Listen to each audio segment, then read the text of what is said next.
करेंगे कि प्रतिबिंब क्या है, ठीक है ना।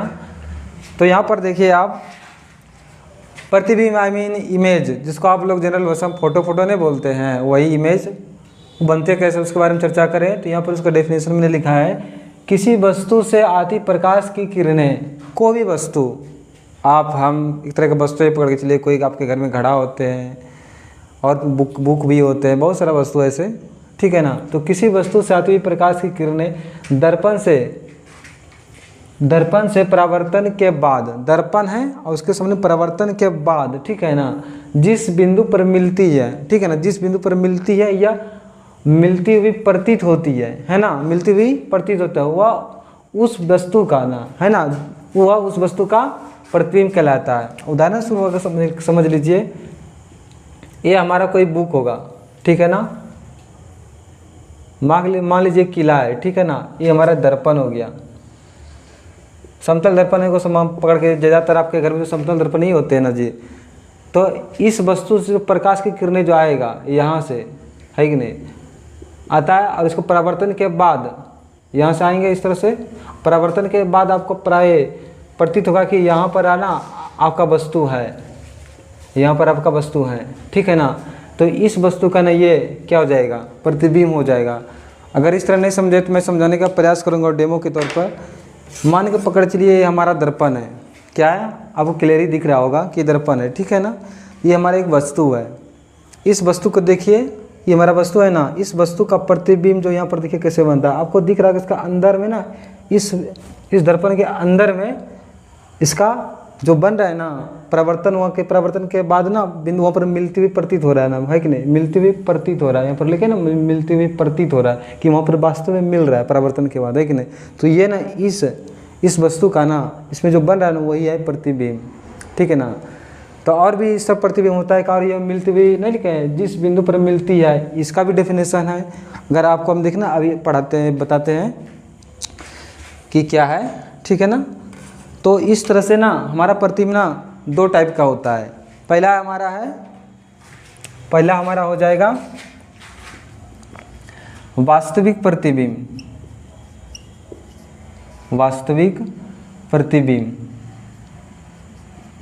प्रतिबिंब, ठीक है ना जी। फिर दूसरा हो जाएगा हमारा आभासी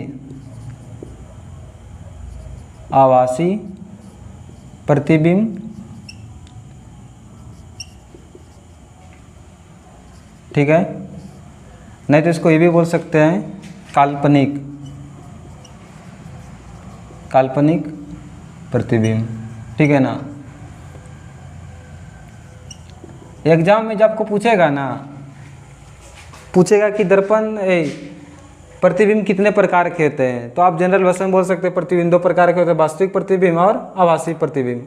हमको जहाँ तक उम्मीद है ना, आप जिस प्रतिबिंब का बात सोच रहे अपने मन में, वो सीधा काल्पनिक ही बात सोचते होंगे ज़्यादा, कि जैसे आपको हम दिखाए कि इसमें इस दर्पण में, हालांकि इस दर्पण को बोलते हैं समतल दर्पण, जहाँ तक आपको जानकारी होंगे, इसको समतल, क्योंकि समतल है तो समतल दर्पण होंगे।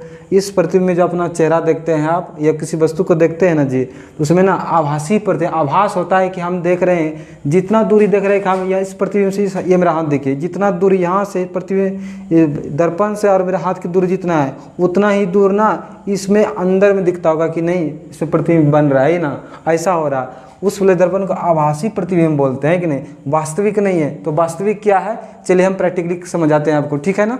आइए मेरे टेबल पे प्रयोग करके देखेंगे वास्तविक प्रतिबिंब बनते कैसे, ठीक है ना। तो आइए हमारे साथ यहाँ पर देखिए, ये हमारा हो गया मिरर स्टैंड, ठीक है ना। ये हमारा कैंडल हो गया, आप लोग तो आराम से जानते होंगे, कोई दिक्कत वाली बात नहीं है। ये हमारा हुआ अवतल दर्पण, ये दर्पण है, गौर से देखेंगे यहाँ पर इधर रजित किया हुआ है, नहीं कली किया हुआ है, ये हमारा दर्पण है, ठीक है ना। तो इसको मैं स्टैंड में लगा देता हूँ, आप लोग देख लीजिए इसको, ऐसे में स्टैंड में लगाएंगे, ठीक है ना। स्टैंड से सावधानीपूर्वक लगाइएगा आप लोग भी, और इसको घर में भी आसानी से करके दे सकते हैं, कोई बड़ा बात नहीं है, ठीक है ना। ये हमारा वाइट पेपर है, ठीक है ना, वाइट पेपर, ठीक है ना जी, वाइट पेपर। अब इसका मैं देखूंगा यहाँ पे कैंडल का, इसका प्रतिबिंब वास्तविक होता कैसे है। आपको पता होगा कि वास्तविक प्रतिबिंब उल्टा बनता है, आप प्रैक्टिकली देख लेंगे। चलिए मैं देख लेता हूँ, ठीक है ना। आप अगर यहाँ पर देख पा रहे होंगे, यहाँ पर इस कैंडल से, इस कैंडल का पिक्चर यहाँ पर बन, जबकि हमारा कैंडल कैंडल का लो ऊपर की दिशा में जल रहे हैं, इस पिक्चर में देखिए कैंडल की दिशा जो है नीचे की तरफ जल रहे हैं कि नहीं। अगर हम और इसे ये बात भी सीख सकते हैं, अगर मैं इसका फोकस जो बन रहा है यहाँ से जो पहले गया प्रकाश गया, फिर यहाँ से परावर्तन के बाद यहाँ पर जो आया ना जी, तो यहाँ पर फोकस बना, यहाँ पर फोकस। अगर मैं इसका दूर करूँ, अगर इससे दूर करूँ कैंडल से, देखिए प्रतिबिंब हमारा गड़बड़ हो रहा है, मतलब ख़राब बन रहा है पिक्चर। अगर नज़दीक भी करूँ तो अच्छा बन रहा है, और ज़्यादा नज़दीक करूँ तो भी ख़राब बन रहा है। इसका अर्थ ये हुआ कि एक इसका फोकस दूरी एक निश्चित है, एक निश्चित दूरी है जहाँ पर आपका परफेक्ट पिक्चर बन सकता है कि नहीं। तो इसका मतलब ये एक प्रकार इससे ये प्रतिबिंब से ये सीखते हैं कि कैंडल से और मिरर की दूरी जो होगा है कि नहीं, और उसके दूरी से इसका आधा कर दीजिए, यहाँ पर आएगा और उसी बिंदु पर है कि यहाँ पर इसका पिक्चर बन जाएगा। ये परिवर्तन से हम ये सीखते हैं। ये हमारा हो गया वास्तविक प्रतिबिंब, ये हमारा वास्तविक प्रतिबिंब है कि नहीं। आभास नहीं होता जहाँ पर इस फोकस दूरी पे बनता ही है कि नहीं। जबकि हम समतल दर्पण में क्या सीखते हैं, आभास और एक दर्पणे में हो देखते हैं, लेकिन इसमें देखते नहीं। ये वास्तविक रूप से आपको दिख रहा है रियलिटी में, ठीक है ना, इसलिए हम इसको बोलते हैं वास्तविक प्रतिबिंब। हम उम्मीद करते हैं आप लोग सीख ही गए होंगे, ठीक है ना। अब इसको गौर से देखिए ना जी, एकदम पिक्चर में क्वालिटी एकदम देखिए कितना एकदम स्पष्ट दिख रहा है कि यहाँ पर लो जल रहा है। वास्तव में जल रहा है नहीं, लेकिन ये वास्तविक हो गया। वास्तव में इधर लग रहा है कि जल रहा है। और इसका गुण क्या हो गया वास्तविक प्रतिबिंब का, आप ही लोग बता सकते हैं। इसका गुण हो गया कि इसको पर्दे पर, है ना, इस तरह का इसको पर्दा समझ लीजिए, इसको पर्दे पे प्राप्त कर सकते हैं वास्तविक प्रतिबिंब को। जबकि हम आभासी प्रतिबिंब को ना सिर्फ आभासी प्रतिबिंब हमारा आभास कराता है। देखिए यहाँ पर, देखिए जी, यहाँ पर देखिए, आप लोग ध्यान से देखिए, इस कैंडल को देखिए, आभास हो रहा है। जितना दूरी यहाँ से यहाँ है उसमें उतना दूरी यहाँ से दिखता होगा इसके अंदर में, कि आभास हो रहा है कि प्रतिबिंब से है, लेकिन अंदर में। लेकिन इसमें क्या होता है, अभी जो मैंने इसको बनाया था उसमें वास्तव में होता है, ठीक है ना। मैं उम्मीद करता हूँ आप लोग भली भांति से सीख गए होंगे, ठीक है, धन्यवाद। प्रतिबिंब के टू टाइप्स होते हैं, वास्तविक और आभासी, ठीक है ना। तो हम समझते हैं वास्तविक प्रतिबिंब का गुण क्या होता है। अभी मैंने आपको समझाया कि वास्तविक प्रतिबिंब को किस पे प्राप्त कर सकते हैं, पर्दे पर, ठीक है ना। जबकि आभासी प्रतिबिंब को पर्दे पर प्राप्त नहीं कर सकते, है कि नहीं। अगर उदाहरण तो आप समझिए ना जी, है कि नहीं। इस समतल दर्पण में जो बनता है प्रतिबिंब, कौन सा बनेगा, आभासी। जनरल एकदम कोई भी समझ सकता है इसको आसानी से। आप घर में अपना चेहरा जो देखते हैं वो समझ जाएंगे। लेकिन अभी मैंने जो आपको कुछ देर पहले समझाया कि वास्तविक प्रतिबिंब जो पर्दे प्राप्त कर सकता है कि नहीं। चलिए इसका मैं थोड़ा सा अंतर समझ लेता हूँ। वास्तविक प्रतिबिंब, ठीक है ना। इधर हो जाएगा मेरा काल्पनिक प्रतिबिंब।